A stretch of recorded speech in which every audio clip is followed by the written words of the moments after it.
Hello friends, কেমন আছেন সবাই? আজকের ভিডিও দারুণ ইন্টারেস্টিং হতে চলেছে, কারণ আজ যে ভিডিও টপিকগুলো আপনাদের সামনে তুলে ধরবো সেগুলো এর আগে আপনারা কোনো দিন ইউটিউবে দেখেননি। আজ আপনাদেরকে দেখাবো পাম ফল থেকে কিভাবে পাম তেল তৈরি করা হয়, আর তার সাথে দেখাবো কিভাবে আরবের খেজুর উৎপাদন করে প্যাকেট হয়ে আমাদের কাছে এসে পৌঁছায়, আর কিভাবে বড় বড় ফ্যাক্টরিতে সুন্দর সুন্দর 1 টাকা এবং 2 টাকা দামের মুখরোচক চকলেটগুলো তৈরি করা হয়। এজন্য ভিডিওটা ধৈর্য ধরে দেখুন।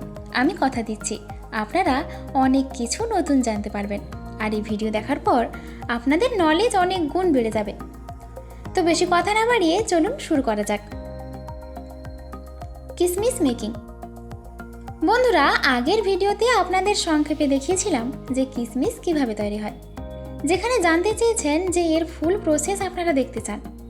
তো আপনাদের ভালোবাসায় আজকে আপনাদের জন্য এর ফুল প্রসেস নিয়ে এসেছি। কিসমিস একটা সুস্বাদু ফুড হয়ে থাকে, যা আমাদের শরীরের জন্য অনেক উপকারী। আর এটা তো আপনারা সকলেই জেনে থাকবেন যে কিসমিস আঙ্গুর থেকে বানানো হয়। আর আপনাদের মধ্যে হয়তো অনেকেই এটা জানে না যে এটা কিভাবে তৈরি হয়। আর আমিও জানতাম না, কিন্তু ছোটবেলা থেকে আমার মনে একটা প্রশ্ন ছিল যে একদিন আমি দেখব কিসমিস কিভাবে তৈরি হয়। তো চলুন আজ আপনি আমরা সবাই একসঙ্গে দেখে আসি। তো এই প্রসেসে সবার প্রথমে ক্ষেত থেকে আঙ্গুর তোলার প্রয়োজন পড়ে। সমস্ত আঙ্গুর থেকে কিন্তু কিসমিস হয় না। যে আঙ্গুরে মিষ্টির মাত্রা অনেক বেশি থাকে, শুধুমাত্র সেই প্রজাতির আঙ্গুর থেকেই কিসমিস তৈরি করা যায়। তো সবার প্রথমে ভালো কোয়ালিটির আঙ্গুরগুলো হারভেস্ট করা হয়। এর জন্য আঙ্গুরগুলো ওয়ার্কারের সাহায্যে কালেক্ট করে ফ্যাক্টরিতে নিয়ে আসা হয়। তারপর একটি ফার্ম হাউসে রাখা হয়, আর সেখানে রোদে শুকানো হয়।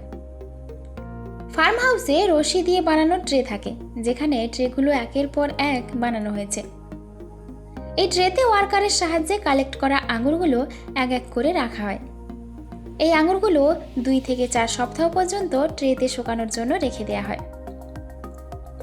এবার শুকানোর পর আঙুরের ওজন কমে রং চেঞ্জ হয়ে যায়। পুরোপুরিভাবে শুকিয়ে যাওয়ার পরে এগুলো বক্সে কালেক্ট করে প্রসেসিং প্ল্যান্টে নিয়ে আসা হয়, যেখানে সবার প্রথমে এগুলো পরিষ্কার করে নেওয়া হয়। এই জন্য কিসমিসের কোয়ালিটি চেক করে এগুলো কনভেয়ার বেল্টের উপর ঢালা হয়, যেখানে কিসমিস থেকে ধুলোমাটি সমস্ত অপ্রয়োজনীয় জিনিস সরে যায়। তারপর এগুলো পরের প্রসেসিং লাইনে নিয়ে যাওয়া হয়, যেখানে কিসমিসগুলো পানি দিয়ে ধুয়ে পরিষ্কার করে নেওয়া হয়।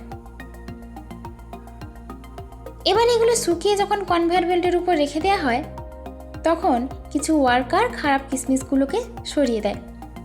তারপরে স্টেজে এগুলো এমন একটি মেশিনে প্রসেস করা হয়, যেখানে কিসমিসের স্ট্রিপ সরিয়ে নেওয়া হয়। যখন প্রসেসিং সম্পূর্ণ হয়ে যায়, তখন ল্যাবে পরীক্ষা করে এগুলোকে প্যাক করে দেওয়া হয়। এবার যখন প্যাক হয়ে যায়, তারপরেই মার্কেটে পাঠিয়ে দেওয়া হয়, আর যেখান থেকে এগুলো আমরা কিনে ব্যবহার করতে পারি। Palm oil process. বন্ধুরা, পাম অয়েল বা র্যাপিড তেল তৈরি করা হয় পাম ফল থেকে। আর এই গাছ দেখতে একদম খেজুর গাছের মতো। তাছাড়া গাছের ফল ধরার কোয়ালিটিও খেজুরের মতোই, কিন্তু এটা খেজুরের মতো কাঁচা খাওয়া হয় না। এই পাম ফল থেকে শুধুমাত্র পাম অয়েলই তৈরি করা হয়। অতিরিক্ত পরিমাণে তেল উৎপাদন করার জন্য এই গাছ প্রচুর পরিমাণে চাষ করা হয়। আর এই গাছ লাগানোর জন্য সর্বপ্রথমে ফলগুলোকে একটা পলিথিনের মধ্যে মাটির ভেতরে লাগিয়ে দেওয়া হয়। তারপর কিছুদিন পর সেই বীজ থেকে গাছ বেরিয়ে যায়। আর এই গাছ একসঙ্গে কয়েক হাজার তৈরি করা হয়। পাম ফলের আবাদ বেশিরভাগ পাহাড়ি অঞ্চলে করা হয়, কারণ পাহাড়ি এলাকাতে এই ধরনের গাছে বেশি উর্বরতা পায়। তারপর সমস্ত গাছ নিয়ে গিয়ে সঠিক মাপে সঠিক জায়গায় লাগিয়ে দেওয়া হয়। এই গাছ তৈরি হতে মোটামুটি 10 বছর সময় নিয়ে নেয়। যেহেতু এই গাছ ফল ধরতে 10 বছর সময় নেয়, সেজন্য এই গাছ প্রায় 100 বছর পর্যন্ত সঠিকভাবে ফল দিয়ে থাকে। এবার যখন সমস্ত গাছে ফল ধরে যায়, তখন গাছের গোড়ায় জল দেওয়ার প্রয়োজন পড়ে, যার ফলে ফল অনেক মোটা হয়ে যায়। তারপর যখন এগুলো পুষ্ট হয়ে পেকে যায়, তখন ফলগুলো গাছ থেকে পেড়ে ফেলা হয়। এই ফলের কাঁদিগুলো দেখতে একদম গাছের গুঁড়ির মতো মনে হয়। তারপর সমস্ত ফল যখন পাড়া হয়ে যায়, তখন ট্রাকে করে নিয়ে চলে যাওয়া হয় ফ্যাক্টরিতে। ফ্যাক্টরিতে নিয়ে আসার পর এই ফলগুলোকে ফাঁকা জায়গায় রোদে ফেলে রাখা হয়, যার ফলে ফলগুলোর ওপর শুকিয়ে শক্ত হয়ে যায়। এবার এর থেকে তেল বের করার জন্য বড় মেশিন ব্যবহার করা হয়। আমরা যেভাবে গ্রাম এলাকাতে সরিষা ভাঙাতে দেখেছি, এই মেশিনও কিছুটা সেই রকমই, কিন্তু এই মেশিন অনেক বড়, যার কারণে একদিনে কয়েক হাজার টন তেল বের করা যায়।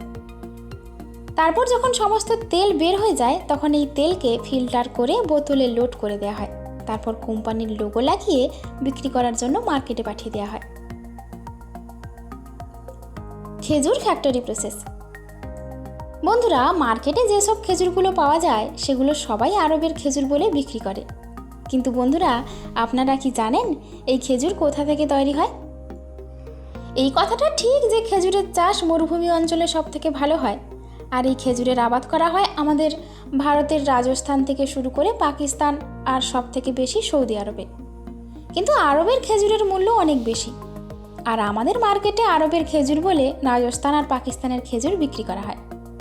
তার মধ্যে কিছু কিছু কোম্পানি আছে যেগুলো আরবের খেজুরই বিক্রি করে। আপনি মার্কেটে যে কোনো খেজুর 100 থেকে 300 টাকার কেজি পর্যন্ত পেয়ে যাবেন, কিন্তু সৌদি আরবের খেজুর 800 টাকার নিচে আপনি পাবেনই না।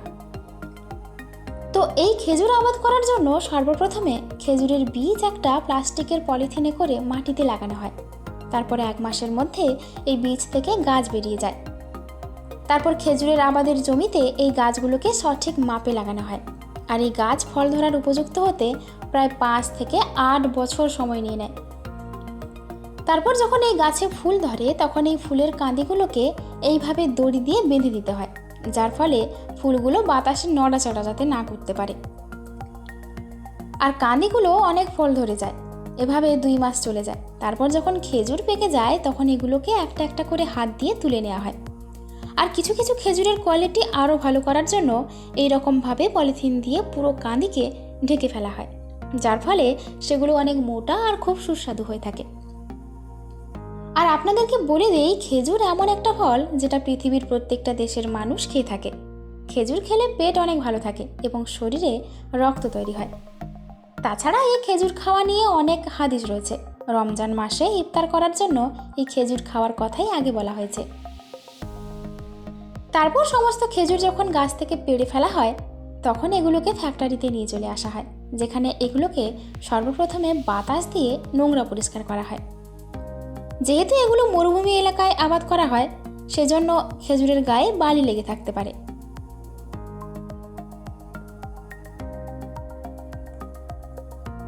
যার ফলে এরকম বাতাস দেওয়ার প্রয়োজন পড়ে। তারপর এখানে সমস্ত খেজুর ওজন করে আলাদা আলাদা মার্কেটে পাঠিয়ে দেওয়া হয়। আর যেগুলো বিদেশে পাঠানো হয় সেগুলো স্পেশালভাবে বাছাই এবং সমস্ত কিছু পরীক্ষা করা হয়। তারপর পাঠিয়ে দেওয়া হয় প্যাকেজিং সেকশনে, আর এখানে এইরকমভাবে কার্টুনে প্যাকেট করা হয়। তারপর এই খেজুর আমাদের কাছে এসে পৌঁছায়, আর আমরা মার্কেট থেকে কিনে নিয়ে এসে মজা করে খাই। বন্ধুরা, খেজুর স্বাস্থ্যের পক্ষে অনেক উপকারী। আপনারা বেশি বেশি করে খেজুর খাবেন।